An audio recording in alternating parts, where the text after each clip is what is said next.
Hey guys, tonight we are stepping back in time, not to witness a grand battle or a dramatic coronation, but to simply exist within the stone walls of a truly, unequivocally average 12th century castle. Imagine the chill creeping into your bones as the sun dips below the horizon, painting the sky in hues of deep orange and purple. The kind of sky that promises nothing but a truly uneventful night within these humble fortifications. You can almost smell the damp earth, the faint waft of wood smoke, and perhaps, if you lean in close enough, the subtle aroma of, well, something you probably wouldn't want to identify in modern times. You probably won't survive this, not without a good dose of antibiotics and a strong stomach. But tonight we're just visiting. So, before you get comfortable, take a moment to like the video and subscribe, but only if you genuinely enjoy what I do here. Tell me, where are you listening from? And what time is it for you right now? Now dim the lights, maybe turn on a fan for that soft background hum, and let's ease into tonight's journey together. You stand at the edge of a shallow, rather unremarkable ditch. Not a grand moat filled with crocodiles, or even particularly aggressive ducks, just a simple depression in the earth. Beyond it, a palisade of roughly hewn logs rises, maybe 10 feet tall, looking less like an impenetrable barrier and more like a slightly ambitious fence. This isn't a castle designed to withstand a siege for months on end. It's a castle built to deter a few rowdy bandits, or a particularly grumpy neighboring lord with a small army. The wood is weathered, showing the faint signs of lichen and the occasional peck mark from a bored bird. You can almost hear the soft creak of the timber as a gentle breeze rustles through the leaves of the surrounding trees. The air, surprisingly, isn't filled with the clamour of a bustling medieval stronghold. Instead, there's a quiet hum, the distant bleating of a sheep, and the rhythmic thud of an axe from somewhere within the enclosure, likely someone splitting firewood for the evening meal. You notice a small, rather uninspiring gatehouse, more of a reinforced doorway really, with a couple of guards standing idly by. One scratches his beard, the other yawns widely, revealing a surprising number of missing teeth. "Evening, stranger," one mumbles, his voice a low rumble. "Lost are we?" You shake your head, and he merely shrugs, gesturing vaguely towards the gate. There's no dramatic drawbridge, no portcullis groaning upwards. Just a simple wooden gate, slightly ajar. You step inside, and the first thing you notice is the packed earth underfoot, surprisingly soft in places, hard and rutted in others. It's not paved, not even cobbled, just dirt. The inner courtyard is a modest affair, a few scattered buildings, their walls rough-hewn stone or wattle and daub, huddled together. There's a stable, small and rather smelly, where a single, scrawny horse is tethered, munching desultorily on a pile of straw. A lean-to serves as a blacksmith's forge, though the fire is out and the tools are neatly put away for the night. Further on, a small garden plot, filled with what looks like wilting cabbage and some rather enthusiastic weeds, struggles to produce sustenance. This isn't a place of lavish feasts or grand tournaments. It's a working farm, albeit one with slightly more robust defenses than your average barn. You can hear the distant clatter of pots and pans from what you presume is the kitchen, a separate building to minimize the risk of fire. A plume of smoke, thin and grey, curls lazily from a hole in its roof. The smell of something vaguely stew-like begins to waft your way, a comforting aroma of root vegetables and, well, something meaty that you hope is beef. A group of children, surprisingly clean-faced for the 12th century, are playing a game with sticks and pebbles near the main keep. They don't seem particularly boisterous, more quietly absorbed in their own little world. One of them, a girl with bright, curious eyes, glances up at you, then quickly looks away, a shy smile playing on her lips. It's a reminder that even in these seemingly harsh times, childhood still finds a way to blossom, even if it's amongst the mud and the rough walls of a forgotten castle. The sun is truly setting now, and the shadows lengthen, casting long, distorted figures across the courtyard. The air grows cooler, and a thin mist begins to rise from the ground, promising a damp night. You shiver slightly, pulling your imaginary cloak tighter around you. The main keep, the heart of this humble castle, stands before you. It's not a towering structure, no majestic stone behemoth reaching for the heavens. Instead, it's a 2-story building, squat and sturdy, built from rough field stone. The windows are narrow slits, designed more for defense than for letting in the sun's cheerful rays. There's a faint glow from within, suggesting a fire has been lit. A mainstream historical fact about castles like this is that while we often imagine grand, multi-story keeps with vast halls, many smaller, more common castles were essentially fortified farmhouses. They served as administrative centers for local lords, storage for grain, and a safe refuge for the surrounding populace during times of trouble. They weren't just military strongholds. They were the focal point of rural life. A quirkier tidbit you might not know is that some castles had pigeon lofts built into their walls. These weren't for homing pigeons carrying messages, but rather for a reliable source of fresh meat. Imagine a sort of medieval drive-through for pigeon pie. The thought is both slightly unappetizing and undeniably practical. You can almost hear the cooing from an imaginary pigeon hole in the castle wall, a gentle, sleepy sound.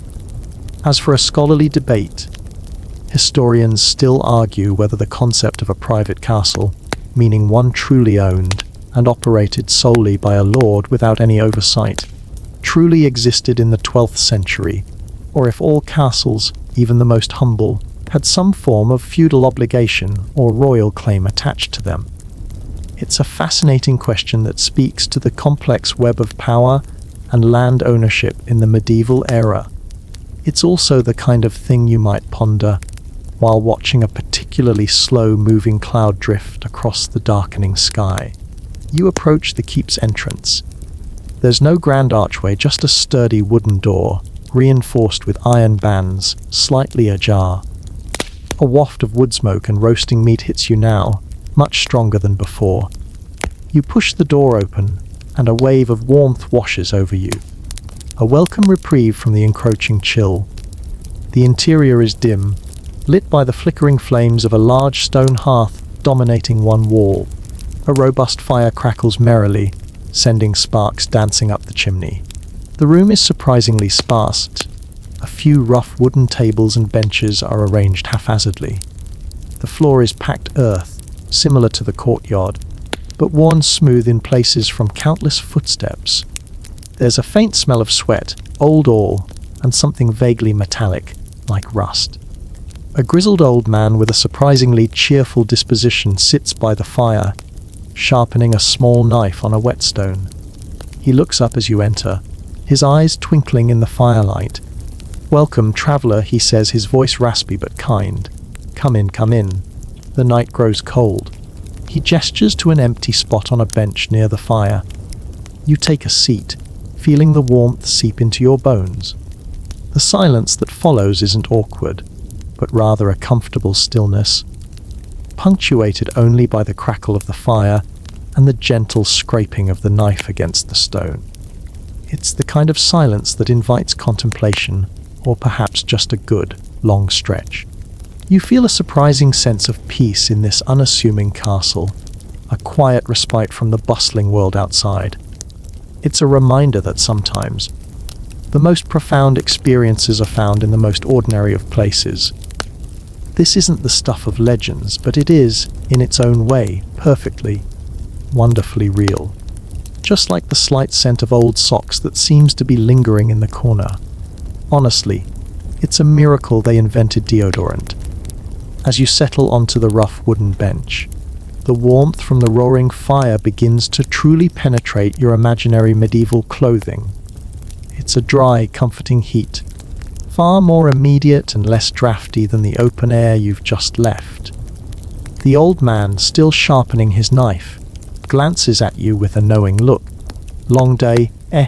he asks, his voice barely above a murmur. You nod, even though your day has consisted mostly of quiet observation. He chuckles softly, a dry, rustling sound like autumn leaves. Always is, isn't it? Especially when you're out and about before the chickens decide to bother the cook. You can almost imagine the chickens clucking indignantly at their early rise, a truly scandalous affair for feathered creatures. The light inside the keep is still somewhat dim, even with the fire lending an air of intimacy to the space. Shadows dance on the stone walls, making the rough-hewn surfaces seem to undulate. You notice faint scorch marks above the hearth, testament to countless fires, countless meals cooked, and countless stories told in this very spot. The main hall, for this is essentially what this room is, serves multiple purposes. It's a dining hall, a common room, and likely a sleeping space for many of the castle's inhabitants, particularly the lower-ranking soldiers and servants. Privacy, as you might imagine, is a luxury few can afford in the 12th century, especially in a castle of this modest size. You can almost picture rough straw mattresses being unrolled on the floor later in the evening, a sea of sleeping bodies, all breathing in unison. The air, while warm, carries a mixture of smells, the aforementioned wood smoke, the lingering aroma of the stew from the kitchen, and a distinct, musky scent that is simply medieval. It's not unpleasant exactly, just different. A smell that speaks of human proximity, unwashed wool, and a general lack of modern sanitation. But for now, the warmth is paramount. You notice a few details in the hall. Against one wall, a simple wooden chest, reinforced with iron bands, likely holds some of the lord's more valuable possessions, or perhaps just the spare spoons. There's no elaborate tapestry or grand decorative elements, just the bare stone, occasionally interrupted by a small niche where a flickering rushlight or a tallow candle might be placed. The windows, high and narrow, are unglazed, letting in a thin, biting draught if they were open, but thankfully they are shuttered tight for the night. This means that the only true light sources are the fire and any portable lamps. The silence is broken by the gentle sizzle of something being cooked in the kitchen, a more pronounced smell of roasting meat now making your stomach rumble. You wonder what's on the menu. Probably not anything with kale, you think, a small, anachronistic smirk playing on your lips. A young woman, likely a servant, bustles in from a doorway you assume leads to the kitchen. She carries a large wooden trencher piled high with steaming bread, still warm from the oven. The aroma of freshly baked bread is truly one of life's simple pleasures, even in the 12th century. She sets it down on one of the tables with a soft thump, then turns and disappears back into the kitchen. Soon after, a few more figures enter the hall from various doorways, a couple of soldiers, still in their padded tunics. A stout woman who looks like she's in charge of the kitchen, and a younger man, perhaps the lord's son, dressed in slightly finer, but still practical woolens. They all gather around the tables, their conversations low and hushed, the clatter of wooden bowls and spoons beginning to fill the air. A mainstream historical fact about bread in the 12th century is that it was the absolute staple of the diet for virtually everyone, from the lowest peasant to the highest lord. It was often coarse, made from barley or rye, and sometimes mixed with peas or even sawdust during times of scarcity. White bread made from finely milled wheat was a luxury, so this steaming, fresh bread, while common, is a welcome sight. A quirky tidbit is that people often ate their meals off trenchers, which were thick slices of stale bread used as plates. After the meal, these trenchers, now soaked with gravy and juices, were often given to the poor or to the dogs. So, if you're wondering where your plate went, it might be in someone's stomach, or a very happy dog's. One might say it was the original edible arrangement, just a bit less pretty. As for a scholarly debate, historians still debate the exact caloric intake and nutritional value of a typical medieval diet. Some argue it was surprisingly robust for the active lifestyles of the time, while others point to evidence of widespread malnutrition and deficiency diseases. It's a grim but important question that highlights the challenges of survival in this period. The old man by the fire finishes sharpening his knife with a final, satisfying scrape. He carefully folds it into a leather sheath and tucks it into his belt. He then stands a bit stiffly and makes his way towards the tables. "Come, traveler," he says, gesturing for you to join them. Food is served. You stand and follow him, a slight stiffness in your own imaginary joints. The table is simple, laden with the fresh bread, a large communal bowl of the stew, and another smaller bowl filled with some kind of preserved greens, lightly pickled. There's no cutlery beyond the knives everyone seems to carry, and a few wooden spoons. Eating is a hands-on affair. You watch as people tear off hunks of bread, dip it into the stew, or use it to scoop up the hearty liquid. It's a practical, no-nonsense way of eating, focused on sustenance rather than etiquette. The conversation around the table is quiet, mostly about the day's work, the state of the crops, a broken fence that needs mending, the health of a particular cow. It's the mundane fabric of daily life, the threads that weave together the tapestry of this average castle. You try a bite of the stew. It's surprisingly flavorful, hearty and warm, filled with root vegetables, carrots, parsnips, and something else you can't quite identify, and chunks of meat that are surprisingly tender. The bread is dense and chewy, perfect for soaking up the rich broth. It's not heart cuisine, but it's nourishing and satisfying. You find yourself feeling unexpectedly content, a calm satisfaction settling over you. The fire crackles, the hushed voices murmur, and the scent of food fills the air. It's a simple, honest moment in a simple, honest castle. You might even call it charming, in a very rustic, drafty sort of way. You try not to think about the fact that they probably haven't washed those wooden bowls since last week. That's a thought for another, less hungry moment. The communal meal continues, a slow and steady rhythm of tearing bread, dipping it into stew, and quiet conversation. You notice the way people instinctively share, passing the bread and the stew bowl around, a silent agreement of cooperation. There's no grand pronouncements from the Lord, no formal speeches, just the simple act of breaking bread together. The fire continues to cast its warm, dancing light across the faces of the castle's inhabitants. Their expressions are, for the most part, tired but content. The day's labor is done, and now comes the much-needed respite of food and warmth. You can almost feel the collective exhale, the loosening of shoulders after a long day of physical exertion. The air now carries a faint scent of the stew, which, while initially appealing, is starting to blend into the overall medieval aroma of the hall. As you eat, you observe the lord of this humble domain. He's not the imposing, armored figure you might imagine from epic tales. He's a man in his late 40s, perhaps early 50s, with a weathered face and hands that speak of manual labor, not just command. His clothes are practical, a well-worn wool tunic and breeches, slightly mended in places. He sits at the head of one of the tables, not on a grand throne, but on a slightly more comfortable, albeit still plain, wooden chair. He listens attentively to his people, occasionally offering a quiet word of advice or a gentle chuckle. He seems less like a distant ruler and more like the head of a large, extended family. This understated power, this quiet authority, is probably what made these smaller castles function so effectively. They were communities first, and fortifications second. A mainstream historical fact about feudal lords in the 12th century is that their primary responsibility wasn't just warfare. It was the management of their land and the well-being of their tenants.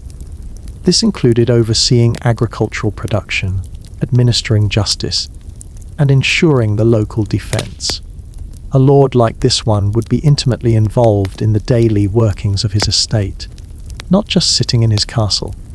A quirky tidbit is that some lords actually had designated jesting tables where jesters or entertainers would sit during meals. While this castle certainly doesn't have a jester, you can almost imagine the lord occasionally throwing a bit of bread to a hopeful dog under the table, a small, personal jest in itself. As for a scholarly debate, historians still debate the exact nature of the relationship between lords and their peasants. Was it primarily exploitative, or was there a sense of mutual obligation and protection? The reality was likely a complex blend of both, varying greatly from region to region and lord to lord. It's the kind of complex social dynamic that would make a sociologist from our time scratch their head and wish for a very large whiteboard. The food begins to diminish, and the conversation gradually shifts from daily tasks to more general topics. Whispered rumors of events in nearby villages, or perhaps a particularly good harvest of oats a few days' ride away. There's no news from distant lands, no grand pronouncements of kings or emperors. The world within these walls is small, intimately connected to the land and the immediate surroundings. You catch snippets of conversation about a potential upcoming market day in a nearby town, an event that clearly generates some excitement. It's the closest thing to a major social outing for many of these people.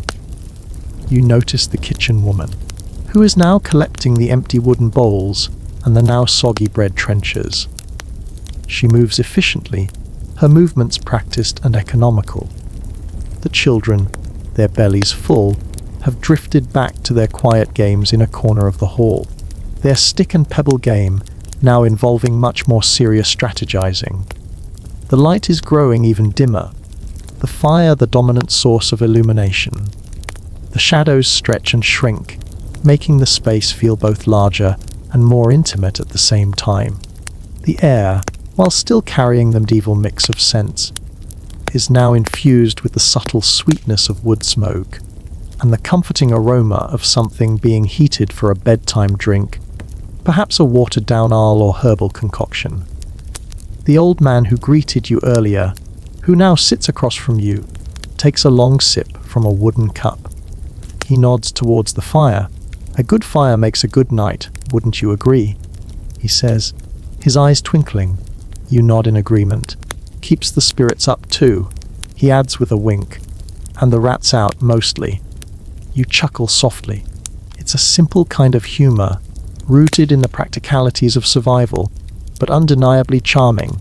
He then leans in slightly, lowering his voice.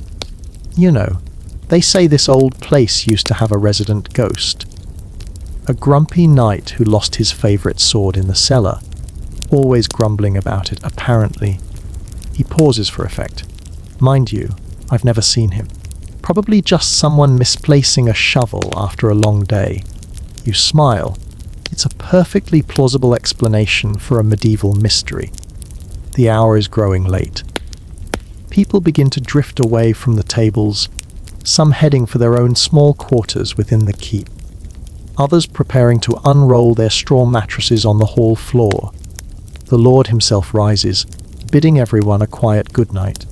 He walks with a slight limp, a testament to a lifetime of hard work, not just battles. He nods to you, a gesture of quiet hospitality. The sounds of the hall are gradually fading, replaced by the crackle of the fire and the occasional soft creak of the wooden structures. You feel a familiar sense of calm settle over you, the quiet satisfaction of a day well spent. Even if it wasn't your day, the world outside these walls, with all its complexities and demands, seems very far away indeed. Here, in this average castle, life unfolds at a simpler, more deliberate pace. It's a pace that encourages you to slow down, to breathe deeply, and to simply be. And perhaps, just perhaps, to imagine what it would be like to actually sleep on a pile of straw. You mentally give a silent thanks for your modern mattress. The last embers of the communal fire cast long, wavering shadows as the inhabitants of the keep prepare for the night. The general murmur of conversation has faded to a few hushed whispers, and the clatter of wooden bowls has been replaced by the rustle of straw as people settle into their sleeping arrangements. You observe a young woman carefully placing a small wooden crucifix on the wall above, where she intends to sleep. A silent prayer for protection in the darkness. It's a powerful reminder of the pervasive influence of faith in the 12th century, not just in grand cathedrals, but in the quiet, personal moments of everyday life. The air, while still warm from the fire, now carries the distinct scent of unwashed wool and a faint, sweet aroma of something like dried herbs, perhaps put there to ward off pests or simply for a more pleasant scent. The Lord has retired, as have most of the higher-ranking individuals, presumably to their private chambers, which are likely just slightly larger, slightly less drafty rooms on the upper floor of the keep. For the rest, the hall floor is the common dormitory. You watch as men and women, young and old, unroll their straw mattresses. These are not plush, comfortable beds. They are simple sacks filled with straw, offering minimal cushioning from the hard-packed earth. You can almost feel the prickle of the straw through your clothes as you imagine lying down. Blankets are few, probably just thick wool cloaks pulled tight against the chill. The ingenuity of making do with what you have is truly remarkable. A mainstream historical fact is that personal hygiene in the 12th century was very different from today. While people did wash, full body baths were less common, and laundry was infrequent. This contributed to the distinct odors of medieval life. Imagine. The concept of a daily shower would probably blow their minds. A quirky tidbit is that in some medieval households, people would sleep semi-upright, often in alcoves or with pillows, as they believed that lying flat would cause illness or was associated with death. So, if you were to sleep here, you might find yourself propped up like a somewhat uncomfortable statue. It makes you appreciate the invention of the horizontally inclined mattress, truly a marvel. As for a scholarly debate, historians still debate the average life expectancy in the 12th century. While infant mortality was high, those who survived childhood often lived into their 50s and 60s, challenging the popular notion of a universally short medieval lifespan. The old man by the fire is a testament to this resilience. The old man who spoke to you earlier settles onto his own straw mattress nearby. He gestures to a vacant spot next to him. "Make yourself comfortable, traveler," he murmurs, his voice already softened by sleepiness. The floor might be hard, but the dreams are free. You accept the invitation, carefully lying down on the rough straw.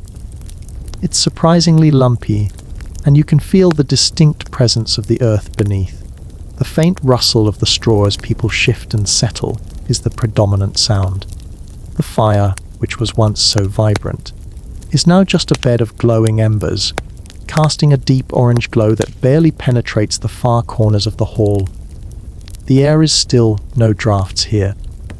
You close your eyes, but sleep doesn't come immediately. You are too aware of the sounds of the castle settling down for the night. The distant hoot of an owl, the soft snore of someone nearby, the rhythmic creak of a timber somewhere in the structure. It's a symphony of medieval night, a quiet lullaby composed of the everyday. You imagine the guards outside, shivering slightly on their watch, peering into the inky blackness beyond the palisade. They would be listening for the snap of a twig, the distant bay of a wolf, or the even more unsettling sound of absolute silence, which often heralded danger. It's a tough job, guarding a castle that's just average. No grand sieges to keep them occupied, just the endless vigilance against the mundane threats. You find yourself thinking about the history of this place. It's not mentioned in any grand chronicles. No famous battles were fought here. No kings were born or died within its walls. Yet it has stood for decades, perhaps even a century, a silent witness to countless lives lived within its unassuming embrace. It has provided shelter, sustenance, and a sense of community. It has seen births and deaths, marriages, and harvests. It's a testament to the quiet endurance of ordinary people, carving out a life in a challenging world. It's a very humble, very real piece of history, far more common than the grand, legendary castles that capture our imaginations. The thought is comforting. There's a certain beauty in the average, in the quiet strength of the ordinary. It reminds you that history isn't just about the famous and the powerful, but about the countless unsung individuals who lived their lives, day in and day out, building, farming, defending, and simply existing. The 12th century wasn't all knights and dragons. It was also a lot of people just trying to get by, growing vegetables, and trying to keep the rats out of the pantry. You can almost hear the soft rustle of a mouse in the wall, perhaps contemplating a midnight snack. Good luck, little guy, you think, chuckling to yourself. You adjust your imaginary position on the straw, trying to find a comfortable spot. The warmth of the fire is slowly fading, but the warmth of human presence is palpable. You are surrounded by sleeping forms, their quiet breathing a comforting rhythm. The air is surprisingly still, and the outside world feels very far away. The only light now comes from the faint glow of the moon filtering through the high, narrow windows, casting a ghostly, silvery light across the hall. It's a truly peaceful scene, a quiet end to a quiet day in a quiet, average castle. You can almost feel the gentle pull of sleep, drawing you down into its depths, a feeling as old as time itself. Perhaps the only thing that would make it better is a truly soft pillow. As the faint moonlight filters through the narrow windows of the keep, casting pale rectangles upon the straw-covered floor, the silence of the sleeping hall is almost absolute. You can distinctly hear the soft, steady breathing of the people around you, a gentle symphony of slumber. The occasional snore, a soft cough, or the rustle of straw as someone shifts in their sleep, are the only interruptions to the profound quiet. It's a different kind of quiet than the oppressive silence of an empty building.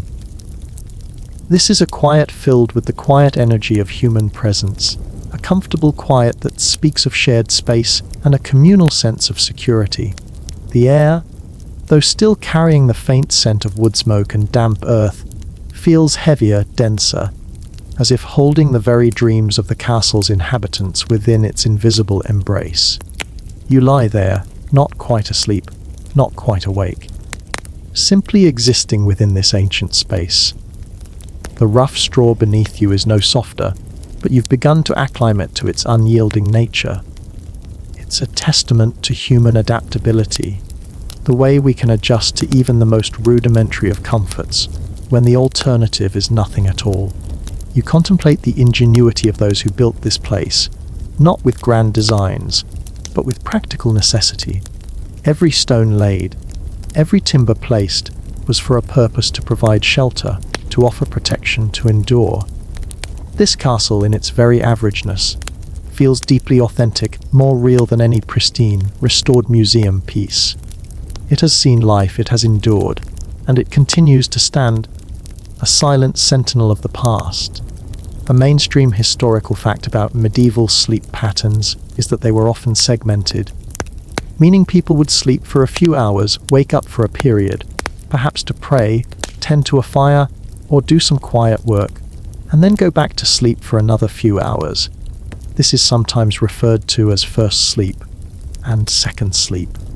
So, if you find yourself awake in the middle of the night, you're actually just being historically accurate, which is a surprisingly comforting thought.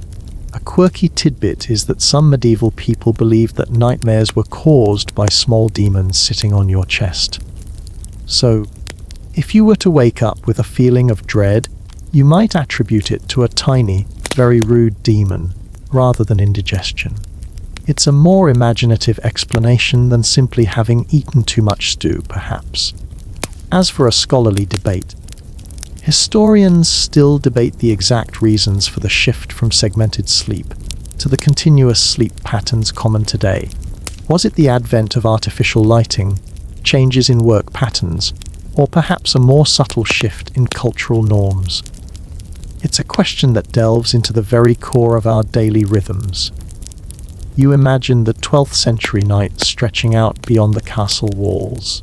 The moon, if visible, would illuminate a landscape very different from today's. No distant glow of city lights, no hum of traffic, just the vast, inky blackness punctuated by the natural sounds of the wilderness, the rustle of leaves, the distant cry of an animal, the gentle whisper of the wind. The air would be cold, crisp, and clean, unburdened by industrial pollutants. It would be a night filled with stars, more stars than you've ever seen, a glittering tapestry spread across the heavens, seemingly close enough to touch. People in the 12th century would have been far more attuned to the celestial movements, using the moon and stars for navigation and timekeeping, a stark contrast to our modern reliance on clocks and GPS. It's almost a shame we lost that connection to the natural rhythms of the sky. A thought drifts into your mind about the average diet of the time. While the stew was hearty, you realize the complete lack of fresh fruits and vegetables in winter would lead to various nutritional deficiencies. Scurvy, for example, wasn't just a pirate's bane. It was a common ailment in medieval Europe. So, while your stomach is full now, prolonged residence here would likely introduce you to a whole new world of vitamin deficiencies. Suddenly, that wilting cabbage in the garden outside seems far more appealing than it did earlier. You wonder if anyone here ever craved a truly fresh salad. Probably not. They'd likely just wonder what on earth you were talking about. The old man near you lets out a soft snore, a reassuring sound that reminds you of the shared humanity of this experience. You are not alone in this imagined past. You are a silent observer, a witness to the quiet unfolding of history. The rhythmic sounds of breathing become a gentle lullaby, pulling you deeper into a state of relaxed awareness. The subtle chill in the air, a constant companion in medieval dwellings, is now a familiar sensation, no longer jarring. You are part of the castle's nocturnal rhythm, a quiet presence amongst the sleeping. You imagine the watchmen on the palisade, their bodies slumped against the timber, trying to stay awake, their eyes scanning the darkness. It's a lonely task, but a vital one. Their vigilance, however tedious, ensures the safety of everyone within these walls. It's a silent pact, an unspoken agreement that allows for this quiet slumber, this shared sense of peace. You realize that even in an average castle, the ordinary acts of duty and care are what truly define its existence. This isn't a place of grand heroes, but of quiet, everyday resilience. It's the kind of place where a good night's sleep, despite the hard straw, feels like a genuine luxury, a small victory against the elements and the uncertainties of the world. And honestly, it's far less dramatic than fighting a dragon, just slightly less comfortable. As the deepest hours of the night creep in, the quiet hum of the castle persists, a soft, almost imperceptible breathing sound that emanates from the very stone and timber. The moonlight, now higher in the sky, casts sharper, more defined patterns on the floor, highlighting the rough textures of the packed earth and the occasional stray piece of straw. You can feel the coolness of the air settling in, a subtle chill that speaks of the unprotected nature of medieval buildings, even with a fire. The warmth from the hearth, which felt so pervasive earlier, is now merely a memory, a faint lingering warmth that reminds you of its comforting presence hours ago. You are acutely aware of the subtle shifts in the air, the faint scent of damp earth mingling with the lingering notes of wood smoke and the ever-present medieval musk. It's a scent that speaks of the natural world, of bodies in close proximity, and of a time before pervasive perfumes and air fresheners. It's an authentic scent, even if it might make your modern nose wrinkle slightly. The silence, though profound, is never absolute. You can hear the distant snuffle of the horse in the stable, a faint squeak that might be a mouse, or perhaps just a settling timber. and the rhythmic drip of water somewhere outside, a gentle reminder of the constant presence of nature. A mainstream historical fact about castles, even average ones, is that their design was often highly practical, evolving over centuries to suit defensive needs. The narrow windows, for example, weren't just for aesthetics. They were designed to minimize vulnerabilities to incoming projectiles, while still allowing archers to fire outwards. It's a practical elegance, a form dictated by function. A quirky tidbit is that some medieval castles had garderobes, which were essentially vertical chutes used as toilets, with the waste falling directly into the moat or a cesspit below. While this castle is too humble for such a sophisticated system, you can almost imagine the faint, earthy smell wafting up if it did, which, let's be honest, would make the moat less appealing for recreational swimming.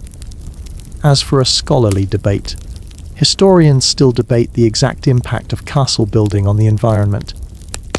While castles provided local defense, their construction often required vast amounts of timber for scaffolding and fuel, and stone quarried from local landscapes, permanently altering the medieval countryside. It's a fascinating look at the environmental footprint of what we often perceive as purely military structures. You imagine the lives of the people sleeping around you. Their dreams would be different from yours, filled with the concerns of their world. The next harvest, the health of their livestock, the simple hope for a peaceful day.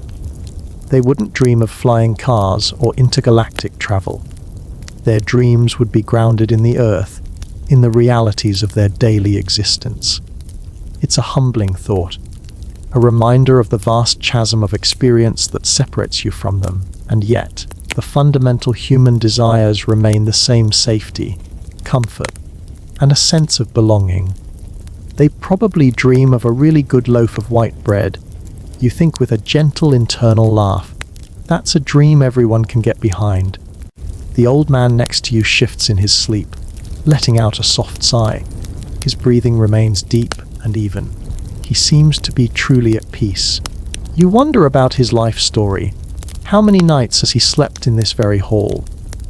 How many seasons has he seen come and go within these walls? He is a living archive, a silent witness to the passage of time. His presence adds a profound sense of history to the otherwise mundane surroundings.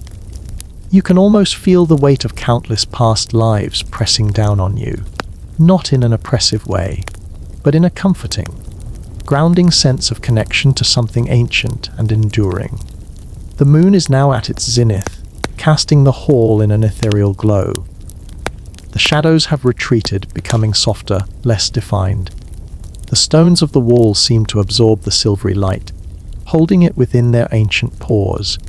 You feel the slow passage of time, not rushed or hurried, but measured and deliberate.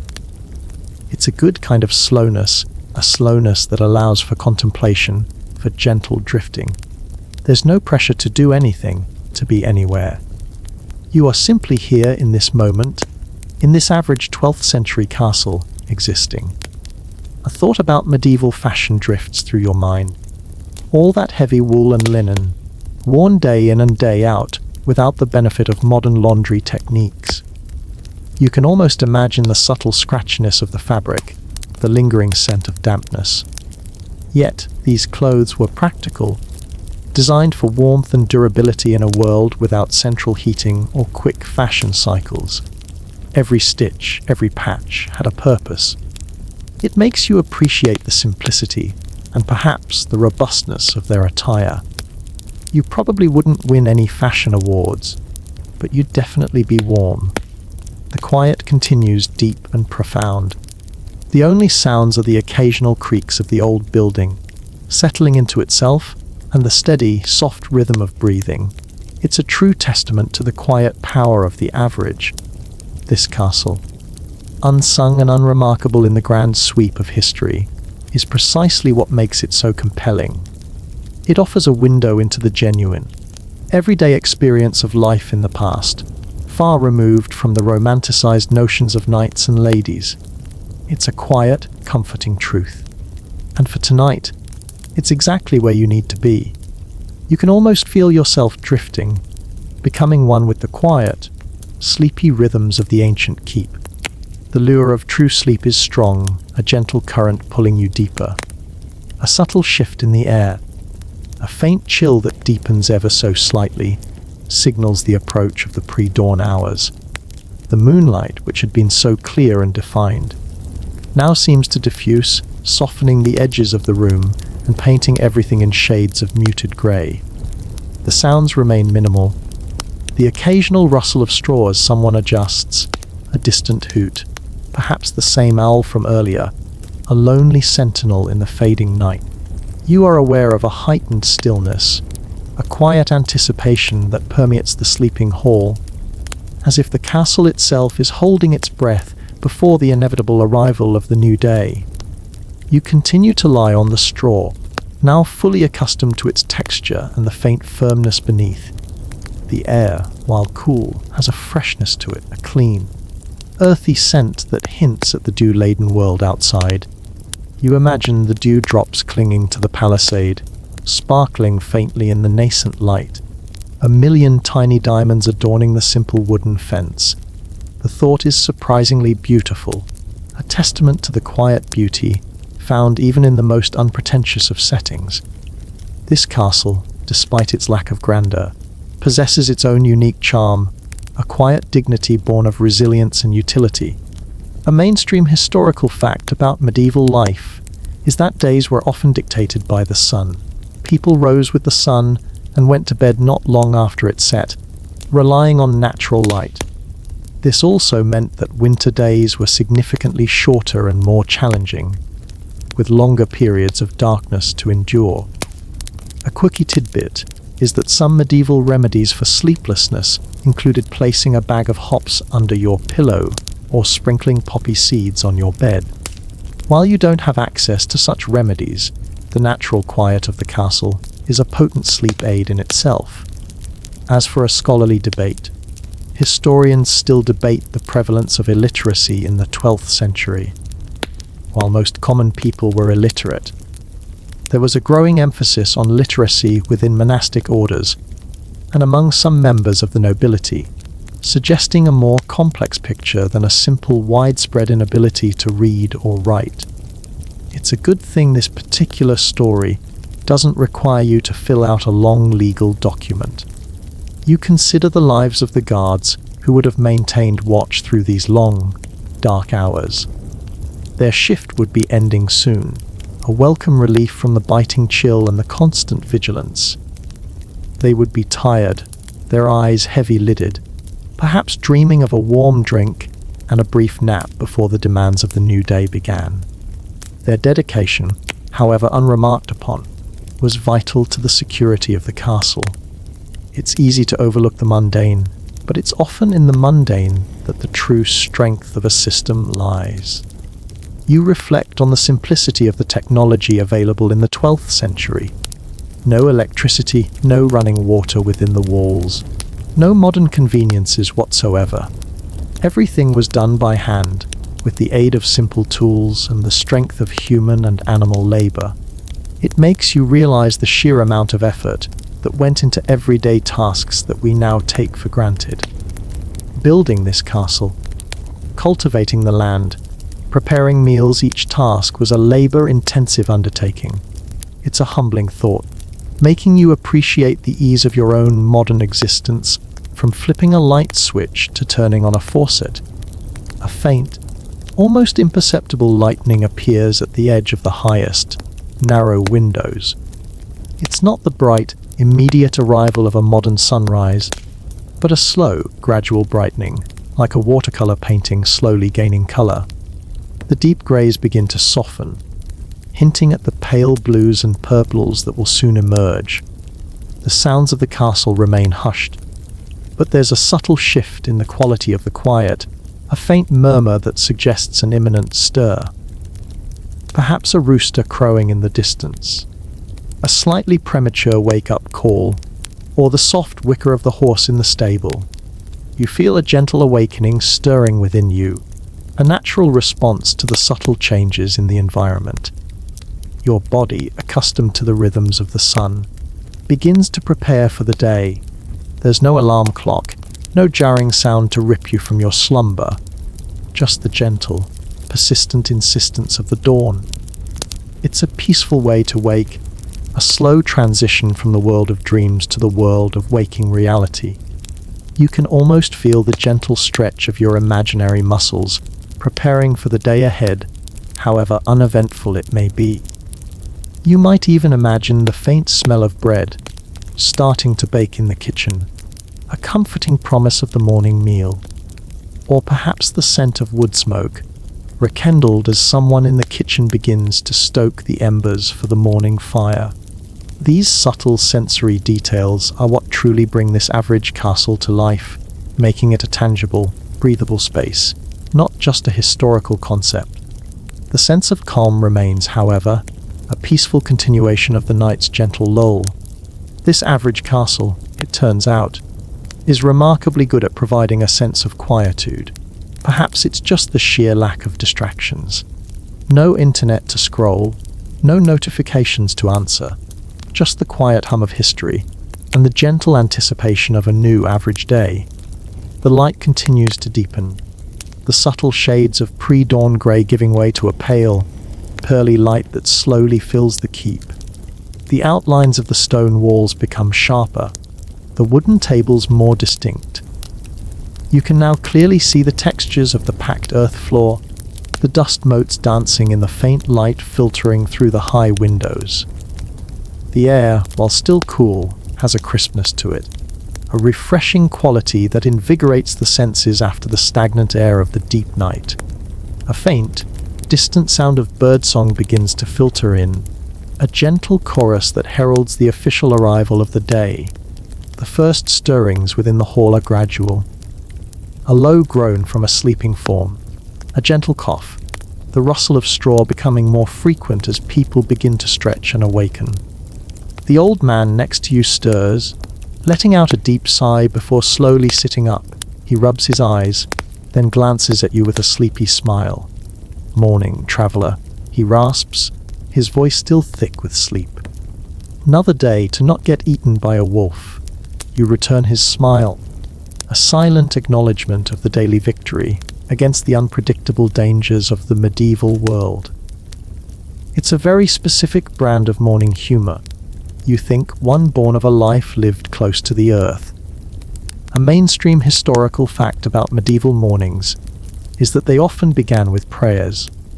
Many households, even humble ones, would gather for a communal prayer session before the day's work truly began, reinforcing the centrality of religion in their lives. A quirky tidbit is that medieval alarm clocks sometimes involved a strategically placed candle with a nail stuck in it. When the candle burned down to the nail, it would drop with a clatter, waking the sleeper. Imagine trying to sleep through that.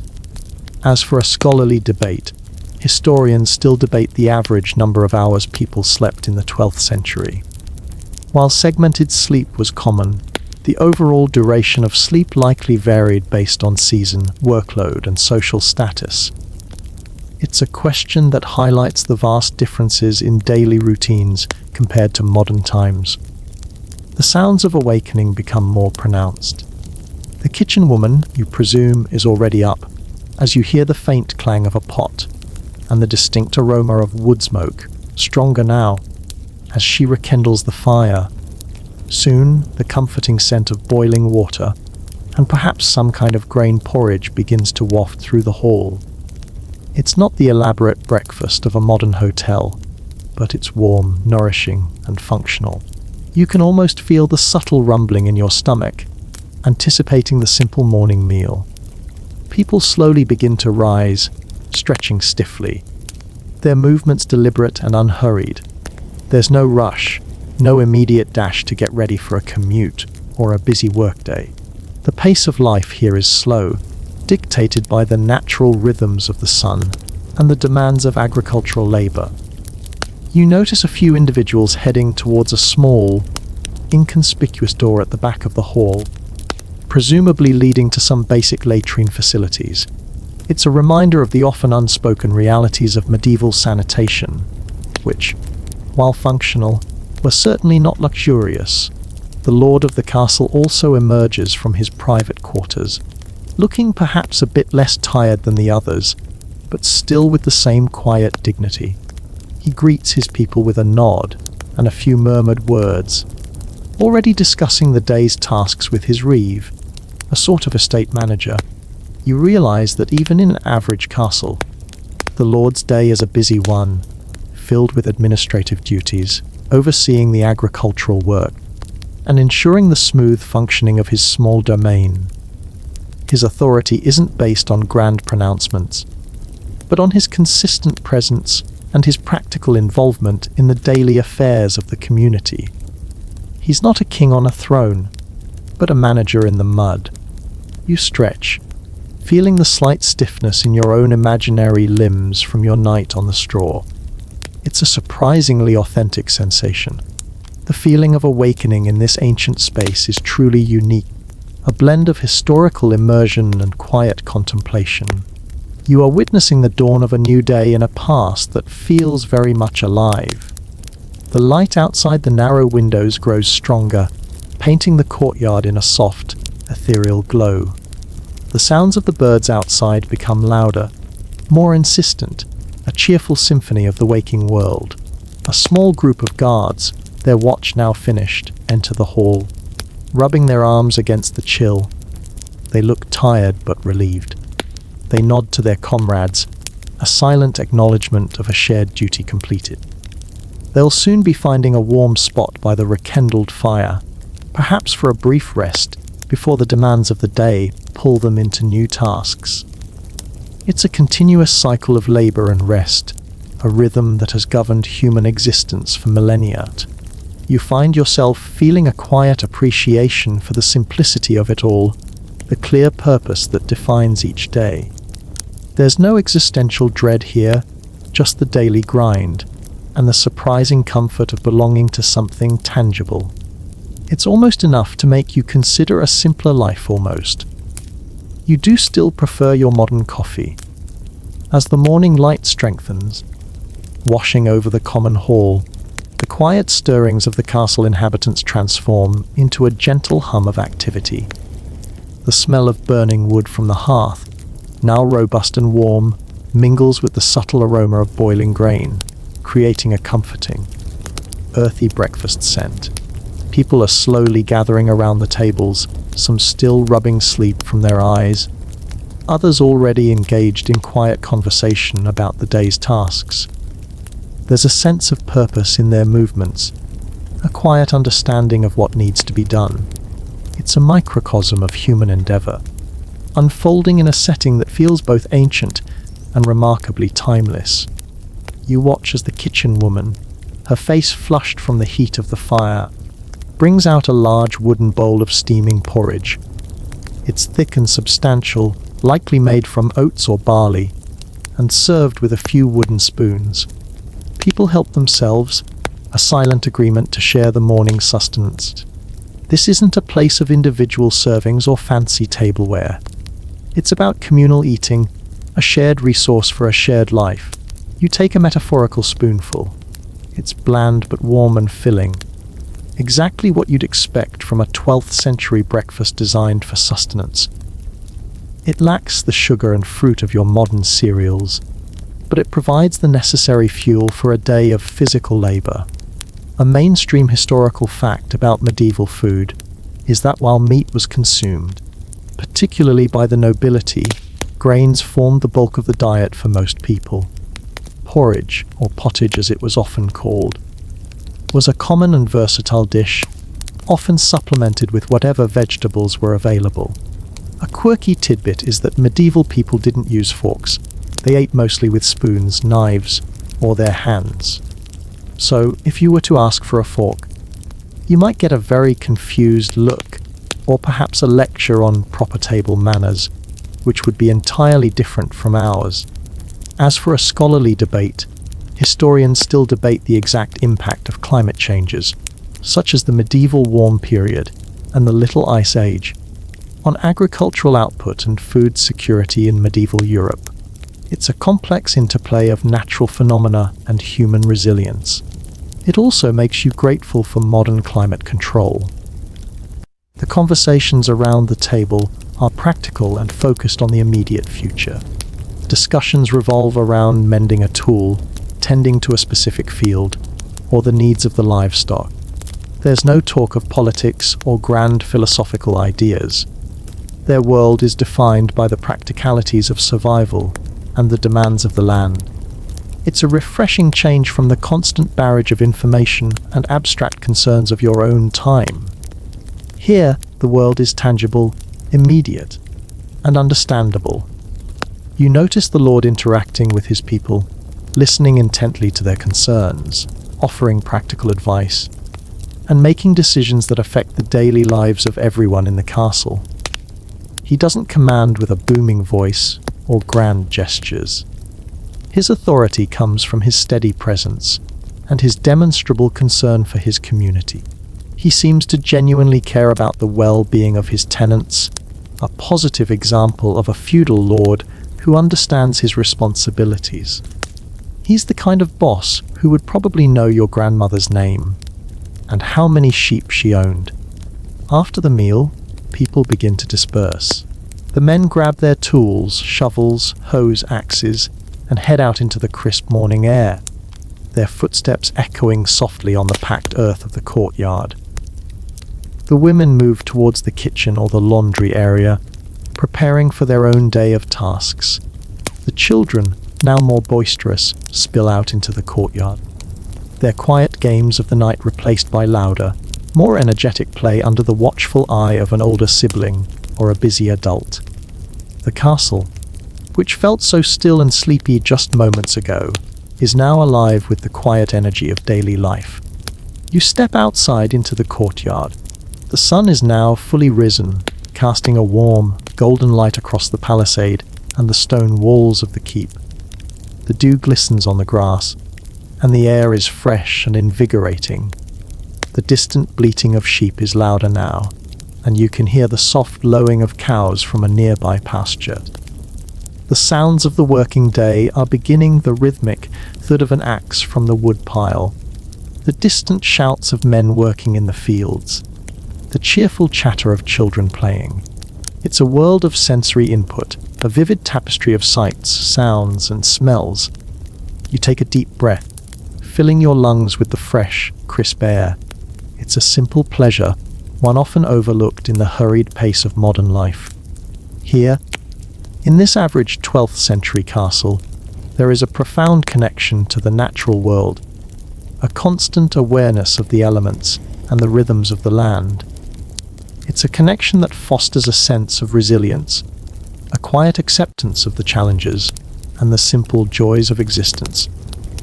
It's a place where the sun isn't just a light source, but a clock, a calendar, and a source of life. And even though you know you're just visiting, you feel a surprising sense of belonging, a quiet understanding of the timeless rhythms of human life.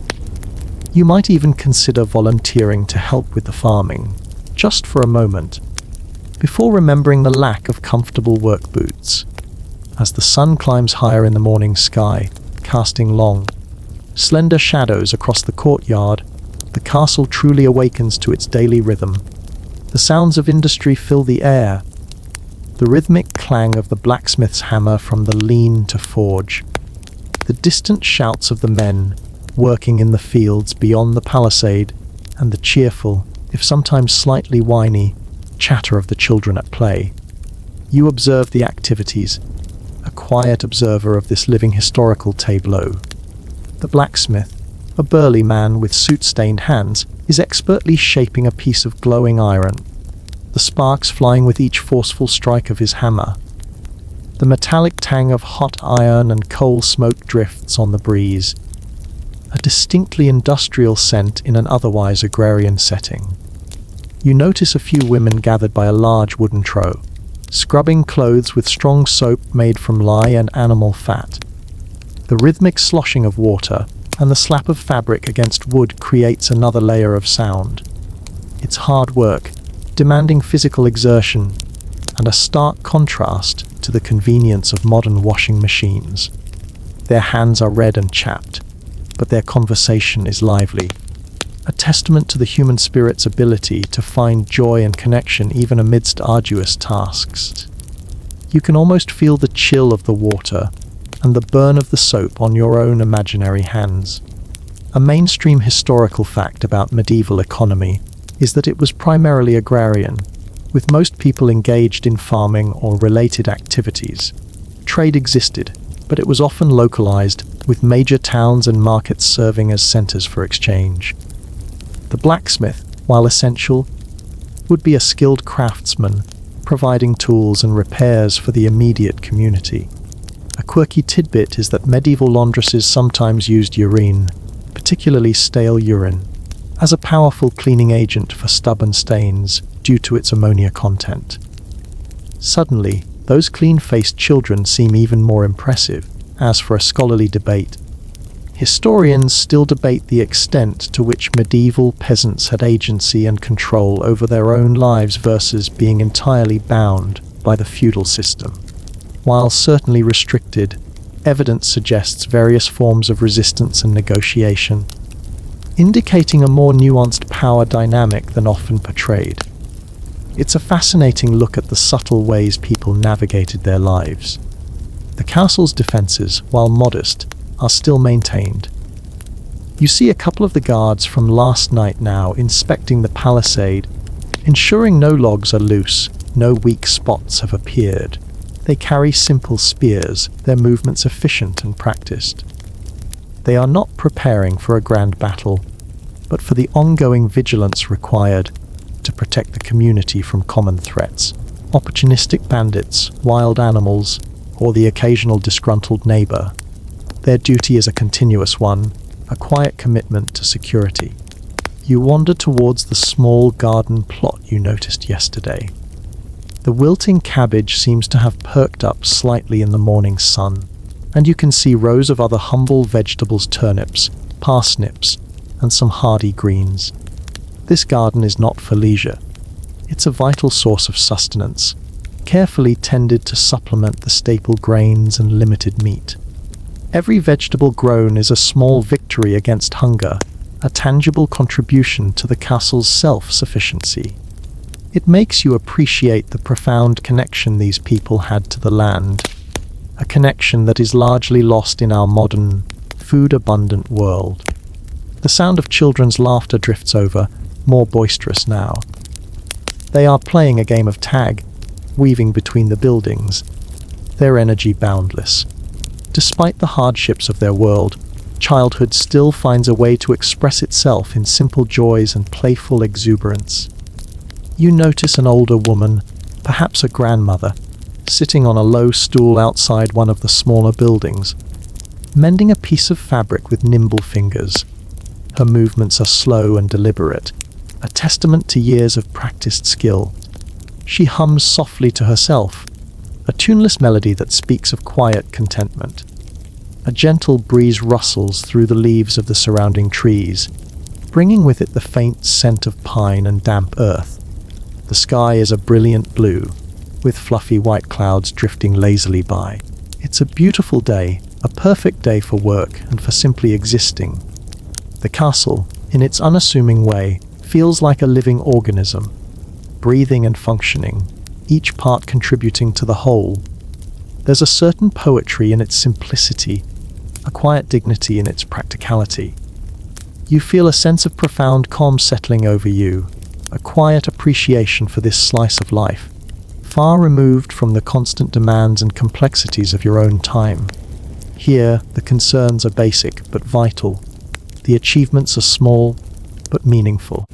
It's a reminder that true well-being often comes from the simple satisfaction of hard work, community, and the quiet rhythms of the natural world. This average castle, it turns out, is a masterclass in quiet resilience. You might even consider trying your hand at blacksmithing for a brief, fleeting moment before remembering how heavy hammers are. As the morning progresses, the gentle buzz of activity within the average castle intensifies, but never to a chaotic level. It remains a methodical, purposeful hum, each individual contributing to the collective function of the small community. You might observe a small group of men and women returning from the fields, their backs bent from hours of work, carrying bundles of freshly harvested grain or perhaps some newly dug root vegetables. Their faces are streaked with dirt and sweat, but their eyes hold a quiet satisfaction, the kind that comes from honest labor and a tangible connection to the earth. The smell of the midday meal begins to waft through the air, a hearty aroma of boiling vegetables and perhaps a bit of salted meat, a different scent than the morning porridge.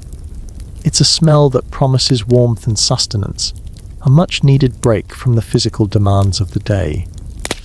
You can almost feel the gentle ache in your imaginary muscles, a phantom sensation of a hard morning's work, making the prospect of lunch all the more appealing. The light inside the keep, where the meal will be taken, is now brighter, illuminating the worn surfaces of the wooden tables and the familiar textures of the stone walls.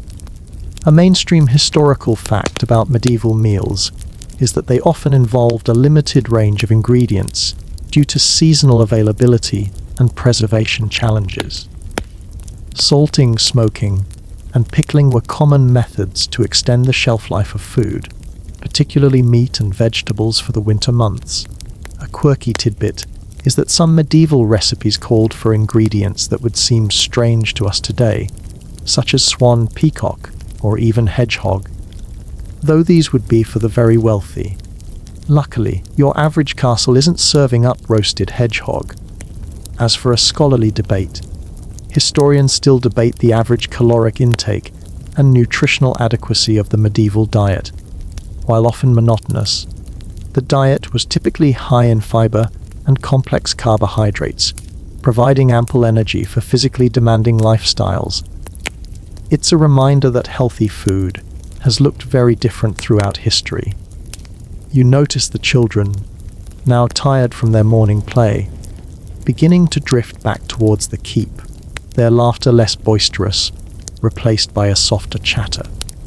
They're probably anticipating their own share of the midday meal, their small stomachs rumbling in anticipation.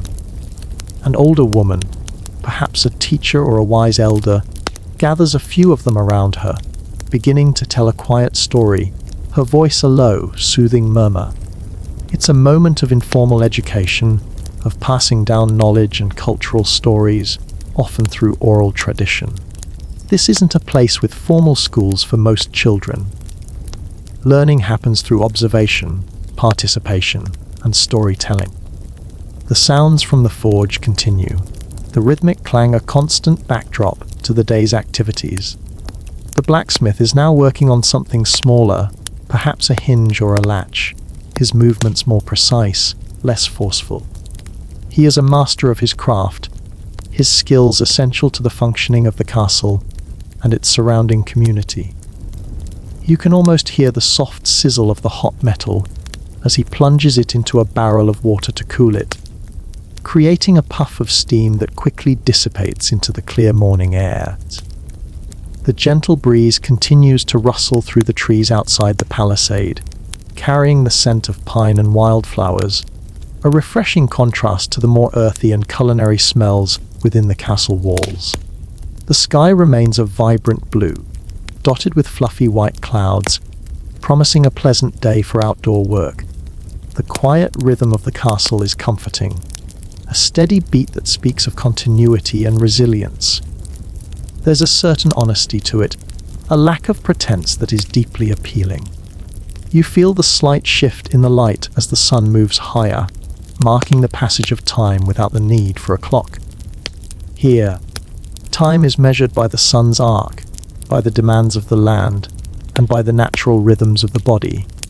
It's a simpler, more intuitive way of experiencing the day, one that fosters a deeper connection to the natural world.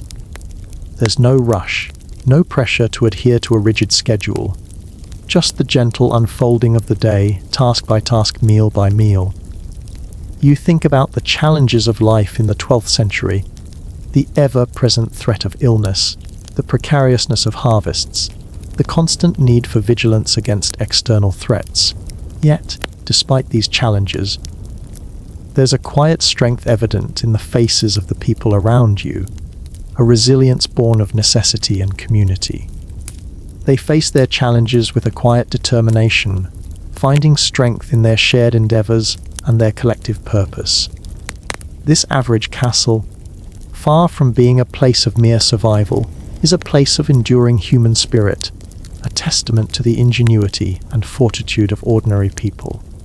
It's truly a marvel of human endurance, one that makes you grateful for modern medicine and germ theory. As midday approaches, the castle settles into a period of more intense, focused activity. The sun is directly overhead now, casting short, sharp shadows, and the air is at its warmest. The smells of the cooking kitchen are stronger, promising a hearty, if simple, meal. You can almost hear the soft rumble of your imaginary stomach, anticipating the break. The voices of the people within the courtyard are a bit louder now, their energy renewed by the prospect of food and a brief respite from their tasks. You notice a group of men gathered near the stable, discussing the scrawny horse you saw yesterday. They seem to be examining its hooves, and one man, presumably the stable master, is shaking his head with a look of mild concern. It's a reminder of the vital role animals played in medieval life, not just for food, but for labor and transportation. The health of a single horse could have a significant impact on the castle's ability to function. They clearly don't have access to modern veterinary care, so their knowledge is based on generations of practical experience. A mainstream historical fact about medieval transportation is that it was largely dependent on walking, horses, or oxen. Roads were often poorly maintained, making travel slow and difficult. The concept of quick journeys was simply non-existent. A quirky tidbit is that some medieval horse bridles were decorated with bells, partly for aesthetic reasons, but also to announce the arrival of a rider from a distance, which could be helpful in preventing ambushes. So, if you hear bells jingle, it's probably just a horse, not a mischievous elf. As for a scholarly debate, historians still debate the impact of the introduction of the stirrup on medieval cavalry and warfare. Some argue it was a revolutionary invention that transformed mounted combat, while others contend its influence was more gradual and less dramatic. It's a surprisingly heated discussion about something that seems so simple. The women at the washing trough are now wringing out the wet clothes, their movements strong and efficient. The damp cloth slaps against the wood, a rhythmic sound that speaks of diligent labor. You can almost feel the spray of water as they twist the heavy fabric. Another group of women are sorting through the recently harvested vegetables, cleaning them of dirt and preparing them for storage or for the midday meal. Their hands move quickly, deftly, selecting the best and discarding the unsuited. It's a task that requires patience and a keen eye, a true connection to the food that sustains them. The children, having burnt off some energy, are now engaged in quieter activities, perhaps weaving simple baskets from rushes or helping with lighter chores, learning the skills they will need as adults. Their childhood is brief, quickly transitioning into a world of adult responsibilities, but moments of play and learning are still woven into the fabric of their days. It's a contrast to modern childhood, but equally valid in its own context. You remember a joke you heard once. Why did the medieval peasant never get lost? Because he always knew his manner! It's a simple joke, but it highlights the localized nature of their lives. The sun continues its steady climb, and the warmth of the day is at its peak. The air is dry and smells of dust and honest labor. The light within the keep is now bright, illuminating every detail of the common hall. You can see the faint scratches on the wooden tables, the rough texture of the stone, the subtle cracks in the packed earth floor. These are the marks of countless lives lived within these walls. the silent testament to the passage of time and the constant presence of human activity. You feel a subtle shift in your perception, a deeper immersion into the rhythms of this average castle. The sounds, the smells, the sights, they are no longer just sensory details. They are woven into the fabric of your experience. You are no longer just observing. You are participating, however silently, in the quiet unfolding of medieval life. There's a profound sense of continuity, a connection to the enduring patterns of human existence that transcend time and place. The atmosphere remains one of quiet purpose, a steady progress towards the evening. There's no frantic rush, no sense of urgency that permeates modern life. Instead, there's a deliberate pace, a mindful approach to each task, each moment.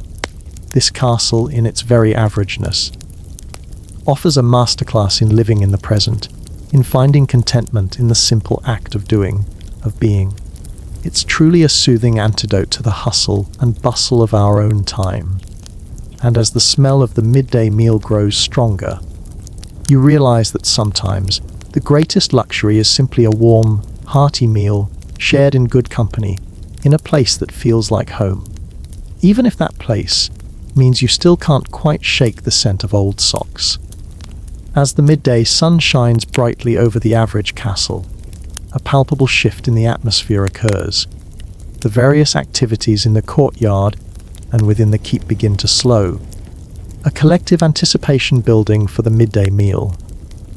The blacksmith's hammer ceases its rhythmic clang, and the shouts from the fields diminish to a low murmur as workers make their way back towards the safety and sustenance of the castle walls. The children, having exhausted their morning energy, are now gathered in quiet groups, their attention focused on the tantalizing smells emanating from the kitchen. You move back towards the keep, drawn by the increasing aroma of the meal. The great hall, which served as a dormitory last night, is now transforming into a dining area once again. The wooden tables are being arranged, and fresh water in wooden pitchers is being placed on them, along with stacks of that coarse, but comforting, bread. The light inside is bright and clear, reflecting off the worn surfaces and illuminating the faces of the castle's inhabitants, whose expressions are now tinged with hunger and the promise of rest. A mainstream historical fact about medieval meals is that they were often communal affairs, reinforcing social bonds and hierarchies. Everyone, from the lord to the lowest servant, would typically eat in the same hall, though perhaps at different tables or with slightly varied portions.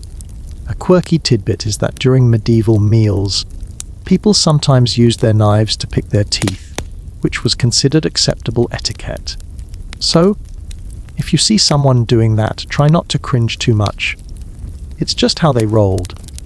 As for a scholarly debate, historians still debate the exact composition of medieval feasts and the role of extravagant displays of food in reinforcing social status. Was it purely about sustenance, or was it also a powerful form of social signaling? The answer, as always, is likely a complex blend of both. The kitchen woman, now looking a bit harried but satisfied, emerges from the kitchen with a large wooden ladle and a massive pot, from which steam billows. The smell is incredibly rich now, a complex blend of vegetables, herbs and slow-cooked meat. It's clearly a more substantial meal than breakfast, designed to provide energy for the afternoon's labors. You can almost feel the warmth radiating from the pot, a comforting promise of a full belly. The lord of the castle takes his place at the head of the table, not with a flourish, but with a simple, quiet dignity. He glances around the hall, a silent acknowledgement of everyone present, a subtle gesture of his responsibility and care. The meal begins without much fanfare. People tear off hunks of bread, using it as a scoop for the thick, nourishing stew. The sounds are of clinking wooden spoons, quiet chewing, and the occasional murmur of conversation. It's a rhythm of contentment, a brief oasis in the busy day. You find yourself observing the quiet efficiency of the meal. There's no waste, No fussy eaters. Every bite is appreciated, every scrap consumed. It's a stark contrast to the abundance and often casual wastefulness of modern dining. Here, food is not just sustenance. It's a precious resource, earned through hard work and the bounty of the land. It fosters a sense of gratitude, a deeper appreciation for the simple act of eating. A humorous thought pops into your head. If someone accidentally dropped their spoon, they probably wouldn't worry about germs. They'd just pick it up and keep eating. The 5-second rule would be considered a ridiculous luxury. Or perhaps they'd just assume the floor was cleaner than their hand. That's probably giving them too much credit. The light that streams through the high windows illuminates the dust motes dancing in the air, a silent bollet of particles. It also highlights the rough-hewn beams of the ceiling, the unadorned stone walls, and the simple, functional furnishings. There's no attempt at decoration or opulence. This hall is built for utility, for gathering, for eating, and for sleeping. Its beauty lies in its unpretentious honesty, its enduring functionality. The conversation around the tables is subdued, focused on the immediate satisfaction of food and rest. A few quiet jokes are exchanged, leading to soft chuckles. But the main focus is on replenishing energy. The atmosphere is one of shared purpose and quiet camaraderie. You feel a profound sense of connection to these people, a quiet recognition of the universal human need for sustenance and community, regardless of the century. This average castle, in its quiet embrace of the mundane, truly showcases the timeless aspects of human life. It might not be glamorous, but it is undeniably real. And sometimes real is far more interesting than grand. As the midday meal concludes, a sense of quiet satisfaction settles over the common hall. The initial urgency of hunger has been appeased, replaced by a comfortable fullness.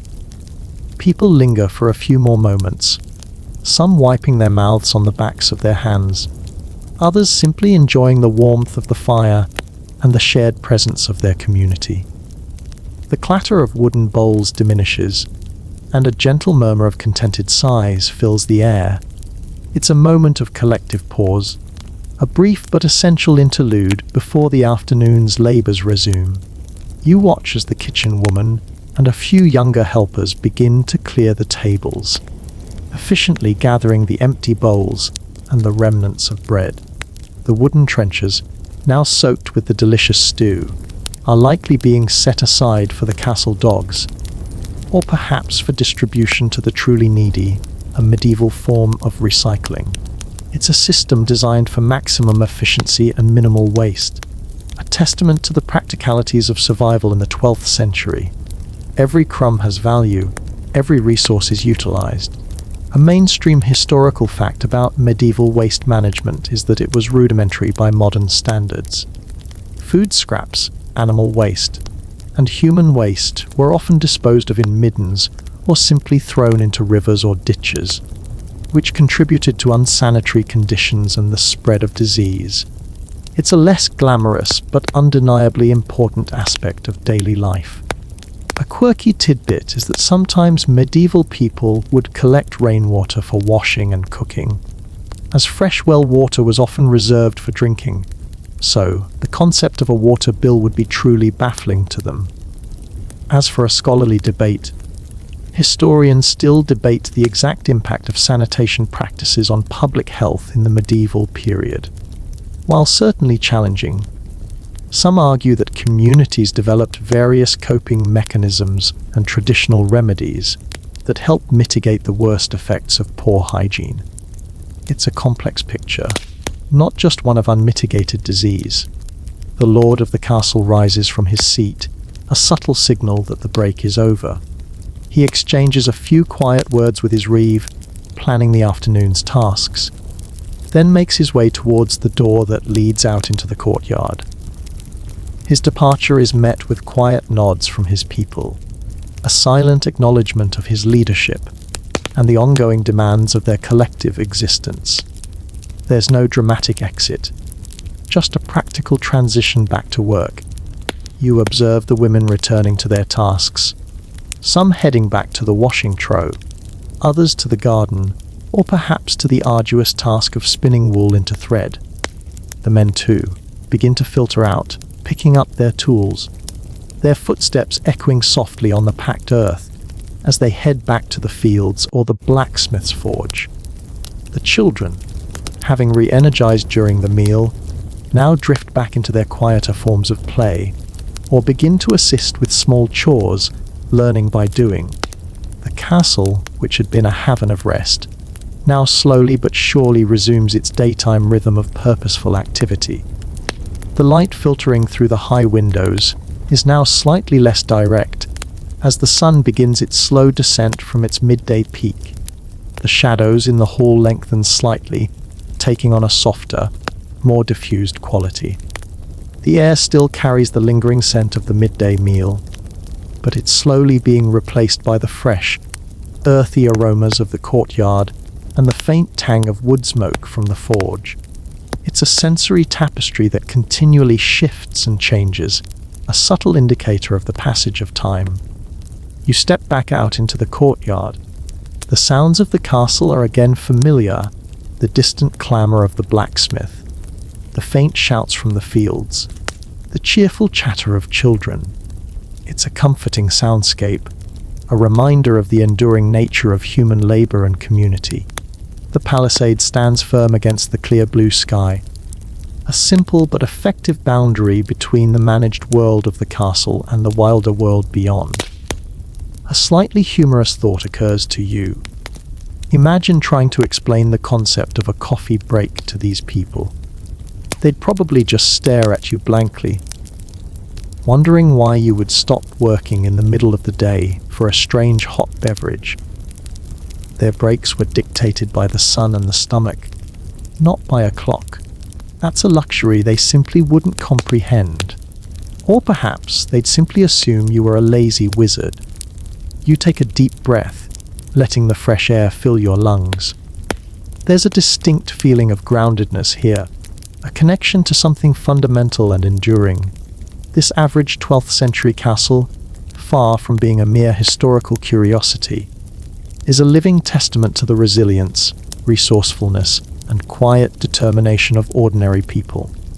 It's a place where the rhythms of life are clear, the purpose is tangible, and the sense of community is profound. It reminds you that sometimes the most extraordinary lessons are found in the most ordinary of places. And as the afternoon's work begins, you feel a quiet energy, a silent participation in the timeless dance of life. As the afternoon wears on, the activity within the average castle maintains its steady, methodical pace. The sun begins its slow descent towards the western horizon, casting longer, softer shadows across the courtyard and against the rough-hewn stone of the keep. The air, which had been at its warmest during midday, now begins to acquire a subtle coolness, a gentle hint of the evening to come. The sounds remain consistent. The rhythmic thud of the blacksmith's hammer, now a bit more muted, the distant calls from the fields, and the ongoing, albeit slightly less energetic, chatter of the children. You observe a small group of women gathered near one of the outer walls of the keep, engaged in what appears to be textile work. They are carding wool, preparing it for spinning, their fingers moving deftly and quickly. The gentle scratching sound of the wool cards against each other is a rhythmic backdrop to their quiet conversation. This is a crucial task in a medieval household. Wool provided the primary material for clothing and blankets, essential for warmth and survival. The sheer amount of labor involved in producing a single garment is truly staggering when you consider it from a modern perspective. A mainstream historical fact about medieval clothing is that it was primarily made from wool or linen, with cotton and silk being expensive imports reserved for the very wealthy. Clothing was often hand-sewn, durable, and passed down through generations. A quirky tidbit is that sometimes clothing was dyed using natural pigments from plants, insects, or minerals. resulting in a vibrant but often less colorful palette than modern synthetic dyes. Imagine trying to keep your favorite medieval tunic from fading was a constant battle. As for a scholarly debate, historians still debate the exact impact of the burgeoning textile industry on medieval urban development and trade networks. Was it a driving force for economic growth, or a more localized, self-sufficient industry? It's a fascinating look at the interplay of rural and urban economies. The men in the fields, their silhouettes becoming longer against the setting sun, are beginning to wind down their work. You can hear their voices, a bit more relaxed now, as they prepare to head back towards the castle for the evening. The sound of tools being put away, the soft clatter of metal on earth, signals the approaching end of the working day. There's a universal satisfaction in completing a day's labor, a quiet sense of accomplishment that transcends centuries and cultures. You notice the old man who had greeted you yesterday, now sitting by the entrance to the keep, carving a small piece of wood with the same knife he sharpened last night. His movements are slow and precise, his brow furrowed in concentration. He's creating something simple, perhaps a small toy for a child or a useful household item. It's a quiet moment of craftsmanship, a testament to the hands-on nature of medieval life, where almost everything was made or repaired locally. He looks up and catches your eye, offering a small, knowing smile, making sure the wood knows who's boss. He mumbles, a familiar twinkle in his eye. The air begins to grow noticeably cooler as the sun dips lower. The sounds of the castle take on a softer quality, the harshness of midday replaced by the gentle hush of approaching evening. The smell of wood smoke begins to strengthen once more, as fires are stoked in preparation for the evening meal and the long night ahead. It's a comforting aroma, a primal scent that speaks of warmth, food, and human presence. You reflect on the sheer resilience of these people. Their lives are challenging, filled with physical labor, limited resources, and constant vulnerability to the elements and disease. Yet they face each day with a quiet determination, finding strength in their community and purpose in their work. This average castle, in its very essence, embodies that resilience. Standing firm against the passage of time, a silent witness to countless generations of ordinary lives lived with extraordinary grit. It reminds you that sometimes true strength isn't about grand gestures, but about quiet endurance. It makes you feel very, very grateful for climate control and soft bedding. A stray cat, lean and watchful, darts across the courtyard, its eyes gleaming in the softening light, perhaps on the hunt for a stray mouse.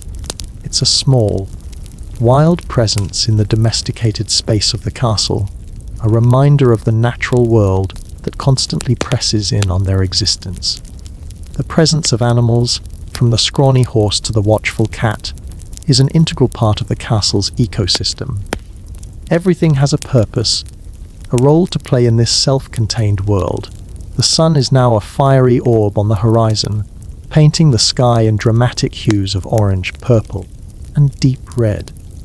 It's a beautiful, peaceful end to another day in the average 12th century castle, a quiet moment before the comforting darkness descends. As twilight deepens, casting a warm, enveloping cloak over the average castle, the day's activities slowly begin to wind down. The last rays of the sun paint the western sky in streaks of fiery orange and soft violet, a breathtaking display that the castle inhabitants would have witnessed countless times, perhaps with a quiet reverence for the beauty of the natural world. The air grows cooler, carrying the faint scent of damp earth and the stronger, more comforting aroma of wood smoke from the rekindled fires within the keep and the kitchen. You notice the men returning from the fields, their tools now shouldered, their footsteps heavy but purposeful. They move towards the well in the courtyard, drawing up buckets of fresh water, a ritual of refreshment after a long day's labor. Their voices are lower now, a quiet hum of conversation about the day's successes and challenges. The day's sweat and toil are being washed away, preparing them for the evening's rest and communal gathering. It's a simple act, but one that speaks volumes about the rhythms of their lives. A mainstream historical fact about medieval water sources is that wells were crucial for castles and settlements, providing drinking water and water for daily tasks. The quality of well water was often variable, and contaminated water was a significant source of disease. They certainly weren't testing for nitrates. A quirky tidbit is that some medieval wells were believed to have healing properties, and people would travel long distances to drink or bathe in their waters. So, your average well might have been the equivalent of a medieval spa, just without the cucumber slices. As for a scholarly debate, historians still debate the prevalence of famine and food shortages in medieval Europe. While certainly a recurring threat, some argue that communities developed sophisticated strategies for food storage and distribution that mitigated the worst effects of crop failures. It's a grim but important question that reveals the constant struggle for survival. The children, their energy finally waning, gather near the entrance to the keep, their earlier boisterousness replaced by a quiet anticipation of the evening meal and the warmth of the hall. You can almost hear their stomachs rumbling, a universal sound of hunger. They are beginning to assist with minor tasks, perhaps gathering stray bits of firewood or helping to carry in water, learning the responsibilities that will soon define their adult lives. The light within the keep, now primarily from the fire, casts long, flickering shadows across the hall, making the familiar space feel both intimate and slightly mysterious. The rough stone walls seem to absorb the warmth, creating a cozy cocoon against the encroaching night. The smell of the evening meal begins to permeate the air, a hearty aroma of slow-cooked meat and root vegetables, promising a satisfying end to the day. It's a comforting smell, a primal scent of hearth and home. You hear the gentle lowing of the cattle from the nearby pasture, a soft, contented sound that speaks of the animals being settled for the night. The sheep, too, are quietly bedding down in their pens.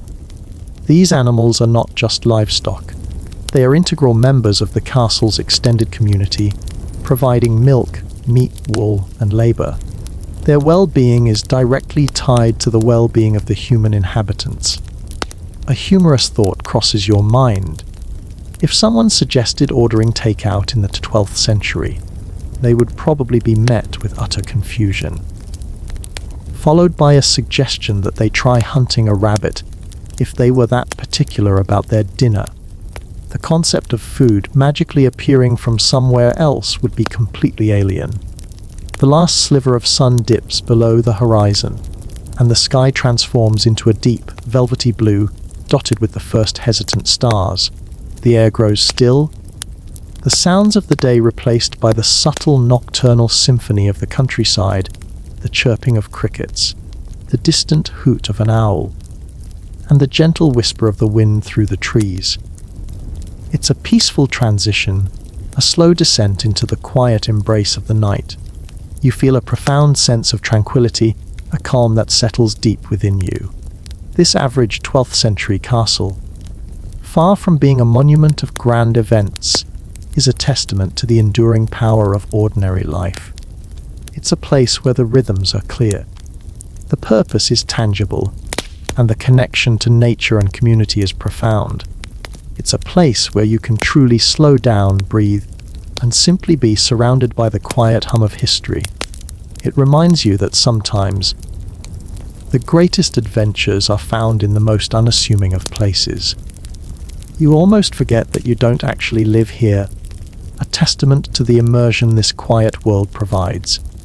As the inky blackness of night fully descends upon the average castle, the only significant source of light emanates from the main keep, casting a warm, inviting glow from its narrow windows. The air outside is now distinctly cool, carrying the sharp, clean scent of night air mixed with the ever-present aroma of damp earth and wood smoke. The sounds of the day have completely faded, replaced by the hushed symphony of the medieval night, the distant chirping of crickets, the occasional rustle of unseen creatures in the undergrowth, and the gentle whisper of the wind through the surrounding trees. It's a silence that is profound, yet never truly empty. You find yourself drawn back into the familiar warmth of the common hall within the keep. The fire in the hearth is now burning brightly, its flames dancing and crackling, casting dynamics, shifting shadows across the stone walls and the faces of the castle's inhabitants. The wooden tables are once again laden with the evening meal, a hearty stew, perhaps with a slightly different assortment of vegetables and meats than the midday fare, accompanied by the ever-present dense bread. The smell is rich and inviting, promising warmth and satisfaction. A mainstream historical fact about medieval evenings is that they were typically dedicated to communal meals, storytelling, and quiet tasks like mending or preparing for the next day. Entertainment was often oral, including songs, riddles, and epic poems, passed down through generations. A quirky tidbit is that medieval people often told ghost stories around the fire, just like we do today, sometimes involving knights, forgotten treasures, or restless spirits tied to specific locations. So, if you hear a creak in the night, it might just be the grumpy knight looking for his sword. As for a scholarly debate, historians still debate the extent of literacy among women in the 12th century. While largely excluded from formal education, some noblewomen were highly educated, and there's evidence of practical literacy among women involved in trade or managing estates, indicating a more varied picture than often assumed. The castle's inhabitants gather around the tables, their faces illuminated by the flickering firelight. Their conversations are softer now, more intimate, as the day's labours are left behind and the focus shifts to shared company and respite. You hear snippets of discussion about the day's events, small victories, and quiet concerns. There's a sense of communal belonging, a shared understanding of their collective existence within these sturdy walls. The old man from earlier, now sitting by the fire, is telling a story in a low, resonant voice. His audience, a small group of children and a few adults, listens intently, their eyes wide in the firelight. He speaks of local legends, of brave deeds and ancient trees, weaving a narrative that connects them to their land and their past. It's a beautiful form of oral history, a way of preserving collective memory and cultural identity in a world without widespread books or mass media. You find yourself captivated by the rhythm of his voice, even if you can't fully understand the local dialect. The quiet domesticity of the scene is truly captivating. The warm glow of the fire, the comforting aroma of food, the murmur of voices, the shared human presence, it all creates an atmosphere of profound peace and contentment. It's a reminder that even in a challenging world, the simple joys of community and connection are deeply cherished and vital for human well-being. This average castle, humble as it may be, provides a haven, a sanctuary from the uncertainties of the outside world. You notice the guards on duty, their forms silhouetted against the night sky as they patrol the palisade. Their vigilance is a constant, unspoken reassurance, allowing everyone within the walls to relax and find peace in their slumber. Their duty is a solitary one, but their presence is a powerful symbol of protection and security. You might even imagine them humming a quiet tune to themselves to pass the long hours of their watch, a simple melody echoing in the still night. The air inside the hall is warm and comfortable, a stark contrast to the growing chill outside. The only sounds are the crackle of the fire, the soft murmur of voices, and the occasional settling creak of the old building. It's a timeless scene, one that has been repeated countless times in countless castles throughout history. You feel a profound sense of connection to this moment, a quiet understanding of the enduring patterns of human life. This average 12th century castle is not just a collection of stones. It's a living, breathing testament to the human spirit, to resilience, and to the quiet strength of community. It's a gentle reminder that even in the absence of modern comforts, true well-being can be found in the most fundamental of human connections. And for tonight, you are quietly, peacefully a part of it. As the evening stretches on, the atmosphere within the common hall of the average castle grows even more subdued. The communal meal is finished, and the last remnants of the stew have been eagerly consumed. The fire, which had been so vibrant earlier, now begins to settle into a bed of glowing embers, casting a deep, warm orange light that gently illuminates the room. The conversations around the tables become softer, tapering off as fatigue begins to set in after a long day of labor. You watch as people begin to prepare for their final rest. Straw mattresses are again unrolled on the floor, accompanied by the gentle rustle of dry straw. Cloaks are pulled tight, and bodies settle into their familiar positions. The air carries the lingering scent of wood smoke, now mingled with the faint, comforting aroma of sleeping bodies and the clean, earthy scent of straw. It's a primal, ancient combination that speaks of shelter, warmth, and shared humanity. A mainstream historical fact about medieval living spaces is that they were often multifunctional, with living, dining, and sleeping areas often combined in a single large hall, particularly in smaller castles and manor houses. Privacy, as we understand it today, was a very rare commodity.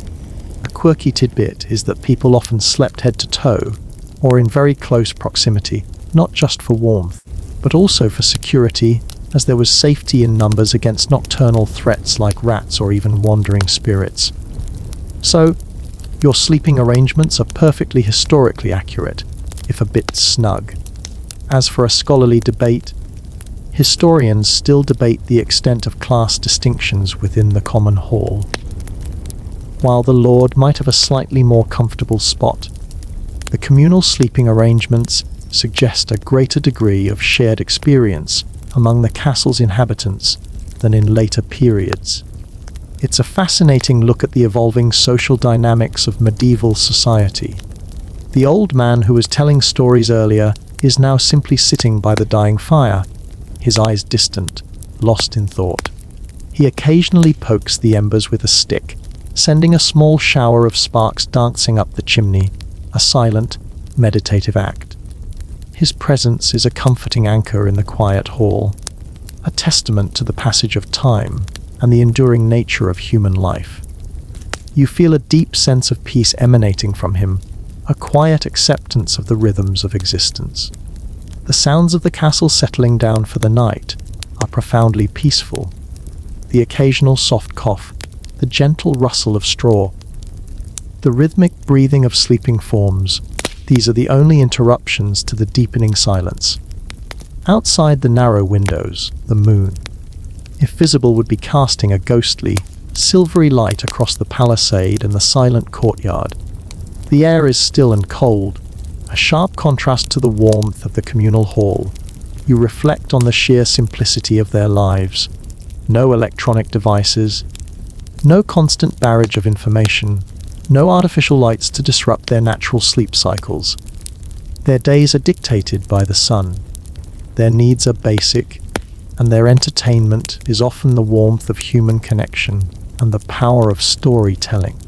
It's a life that seems impossibly demanding from a modern perspective, yet it also holds a certain allure, a deep sense of connection to fundamental human experiences. You might even chuckle to yourself, imagining trying to explain Wi-Fi to them. They'd probably think you were trying to summon a demon. The last of the castle inhabitants slowly drift into sleep, their forms becoming still and silent. The air in the hall grows heavier, imbued with the quiet presence of slumber. The only light now comes from the fading embers of the fire, casting a soft, orange glow that barely illuminates the far corners of the room.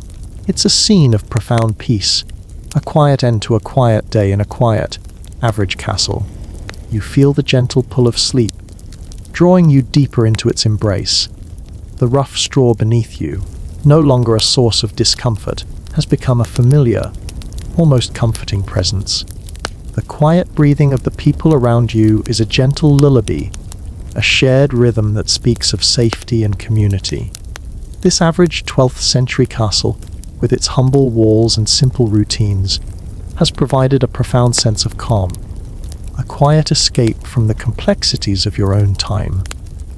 It's a testament to the fact that peace can be found in the most unassuming of places, and that sometimes the greatest luxury is simply the gentle, unhurried passage of time in a world that feels wonderfully, profoundly real. You are drifting now, pulled into the soft, comforting darkness. As the castle sinks deeper into the heart of the night, an almost profound silence descends upon the common hall. The last embers of the fire have faded to a soft, barely visible glow, leaving the room in near darkness, save for the faint, diffused light of the moon filtering through the high, narrow windows. The air is still, carrying only the faint, sweet scent of straw and the quiet, rhythmic breathing of the castle's inhabitants. It's a silence that is not empty, but filled with the quiet presence of slumber, a living, breathing stillness.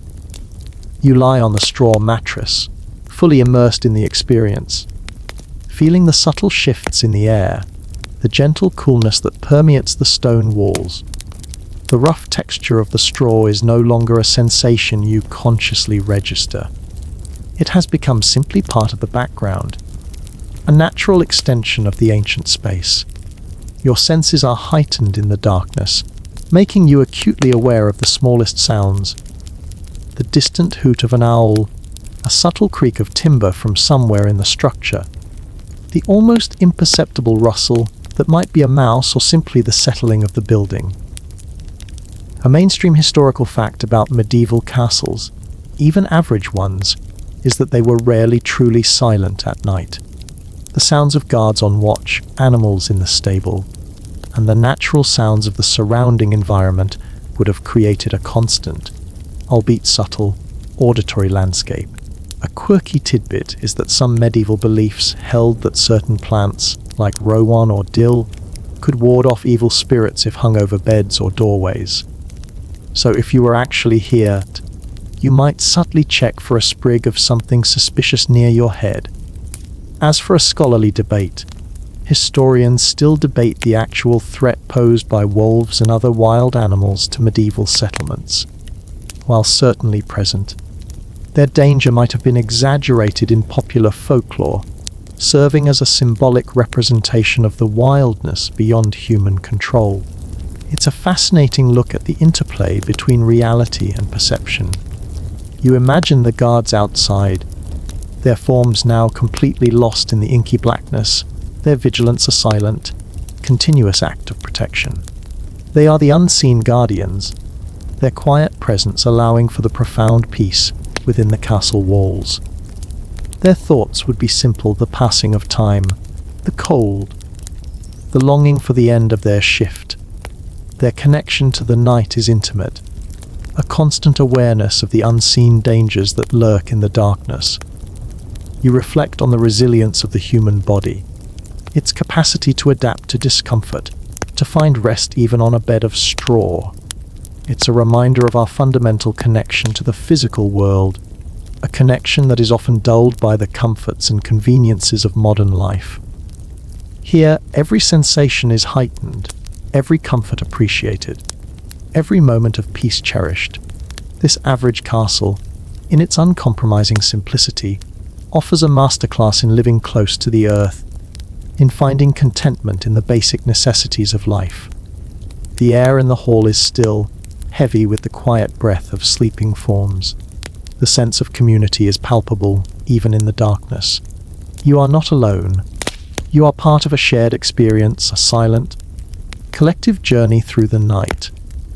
The passage of time feels fluid, unhurried, measured only by the subtle shifts in temperature and the slow, rhythmic breathing of those around you.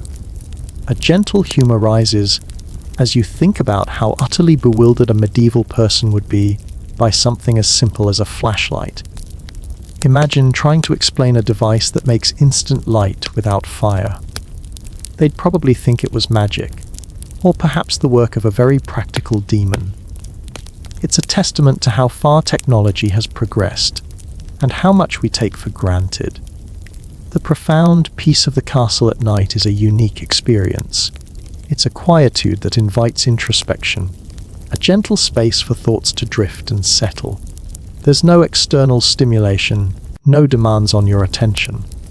Just the quiet hum of history and the comforting embrace of the darkness. You are drifting, gently carried on the currents of sleep, deeper and deeper into the quiet rhythms of the 12th century. The gentle pull of slumber is almost irresistible now, a soft, soothing force that promises complete rest. You feel yourself dissolving into the quiet atmosphere, becoming one with the sleeping castle. As the hours of the deep night slowly tick by within the average castle, the stillness in the common hall is almost absolute, a profound quiet that seems to hold the very breath of time itself. The faint, pearly glow of the moon, if it still graces the sky, has softened even further, barely outlining the high, narrow windows.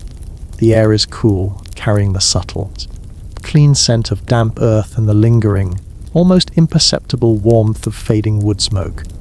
It's a quiet that encourages deep rest, a truly enveloping silence that allows the mind to quiet and the body to find solace. You are now in a state of deep, peaceful slumber, your imaginary self fully integrated into the nocturnal rhythms of this ancient place. The straw mattress, once a source of mild discomfort, has become a familiar and even comforting cradle, its rustic texture now a gentle part of your experience. The sounds of the castle at rest are minimal, yet present the soft, steady breathing of the people around you, a distant, barely audible hoot from a solitary owl, and the imperceptible creak of timber as the old building settles into the quiet of the night. A mainstream historical fact about medieval sleep is that it was often broken into segments, as previously mentioned. This was a common and accepted pattern, influenced by the lack of artificial light and the demands of pre-industrial life. The concept of an unbroken 8-hour sleep was a modern invention. A quirky tidbit is that some medieval people believed that certain dreams could predict the future, and they would often try to interpret them for clues about upcoming events, ranging from good harvests to impending dangers. So, your dreams, if you were truly here, might hold a certain weight. As for a scholarly debate, historians still debate the exact psychological impact of segmented sleep patterns. Did it lead to greater creativity, more vivid dreams, or a different cognitive experience of the night? It's a fascinating exploration of the human mind and its interaction with daily routines. You are now truly part of this quiet, unassuming historical tapestry. Your presence here is silent, unobtrusive, a gentle witness to the enduring power of ordinary life. The castle itself, in its very averageness, has revealed a profound beauty, a quiet strength that resonates deep within you. It's a beauty not of grand architecture or heroic deeds, but of simple utility, communal resilience, and the quiet dignity of everyday existence. You imagine the guards on the palisade, their watch almost at an end. Their thoughts would be turning to the warmth of the hall, the promise of a brief rest before the demands of the new day. Their silent vigilance is a testament to the unseen forces that allow for this peaceful slumber, the protective embrace that surrounds this small community. It's a powerful, unspoken pact that defines the very essence of medieval communal living. The air in the hall is still, the darkness deep and comforting. There are no sudden noises, no jarring disruptions. Just the gentle, unwavering rhythm of life at rest. The subtle scent of damp earth and clean, cool air reminds you of the natural world pressing in just beyond the castle walls, a world that is both challenging and beautiful. A final, soft chuckle escapes you as you consider the very idea of a most average castle. It's a paradox, in a way, as even the most average place, when viewed through the lens of history, becomes extraordinary. Its very ordinariness makes it special, a true window into the lives of countless forgotten individuals who built, lived in, and defended these humble structures. They were not kings or queens, but they were the bedrock of their world, the quiet heroes of their own everyday stories. The darkness deepens further, a warm, soft blanket drawing you deeper into the quiet embrace of sleep. The sounds of the castle fade into a gentle hum, indistinguishable from the soft rhythms of your own breathing. You are completely at peace, completely at rest, carried away by the tranquil currents of the 12th century night. This average castle, with its quiet strength and its profound simplicity, has truly fulfilled its purpose to offer a calm, comforting journey into the past, leaving you with a sense of peace and a gentle, profound awareness of the quiet majesty of ordinary history. You are truly, utterly, deeply asleep. As the echoes of the 12th century softly fade, imagine the quiet settling of dust motes in the gentle moonlight, suspended in the still air. You are now truly at rest, wrapped in the comforting stillness of the night. The journey through the average castle has come to its peaceful end, leaving behind only the soft whisper of memory and the gentle warmth of tranquility. Feel the gentle lull of your breath, a soft, rhythmic wave carrying you deeper into profound calm. Let any lingering thoughts simply drift away, like tiny clouds disappearing into the vast, clear night sky.